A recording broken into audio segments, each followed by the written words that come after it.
শেখ হাসিনার উন্নয়নের অদ্ভুত বয়ানের মতোই নির্বাচন পেছাতে টালবাহানা করছে সরকার, এমন অভিযোগ করেছেন বিএনপির সিনিয়র যুগ্ম মহাসচিব রিজভী আহমেদ। নয়াপল্টনে সংবাদ সম্মেলনে রিজভী বলেন, প্রশাসনিক স্থবিরতার কারণে মব কালচার বৃদ্ধি পাচ্ছে। পুলিশ পোশাক পরে আগের মতোই রাজনৈতিক বক্তব্য দিচ্ছে। বিএনপির নাম ভাঙিয়ে দখলদার, চাঁদাবাজ ও বিশৃঙ্খলা সৃষ্টিকারীদের বিরুদ্ধে ব্যবস্থা নিতে আইন শৃঙ্খলা বাহিনীকে বলা হলেও তারা ব্যবস্থা নিচ্ছে না। এটি উদ্দেশ্য প্রণোদিত হতে পারে। বলেন, বিএনপির নাম ভাঙিয়ে কিছু করা হলে অব্যাহতি এবং কারণ দর্শানোর নোটিশ দেওয়া হচ্ছে।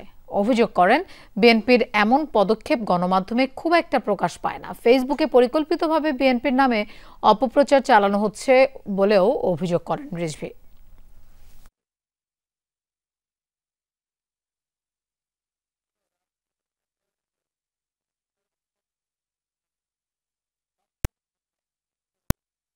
কালো টাকা এবং গোপন অপতৎপরতার প্রভাবে মব কালচারের নামে সমাজে বিশৃঙ্খলার চেষ্টা চলছে। আবার অন্যদিকে অত্যন্ত পরিকল্পিতভাবে প্রযুক্তি ব্যবহার করে স্বার্থান্বেষী মহল বিএনপির নামে সামাজিক যোগাযোগ মাধ্যমে নানা অপপ্রচার চালাচ্ছে। কৃত্রিমভাবে তৈরি সামাজিক অশান্তি ও গণতন্ত্রের পথ চলাকে বাধাগ্রস্ত করা এবং নির্বাচন পেছানোর সুদূর প্রসারী পরিকল্পনা বলে জনগণ মনে করে।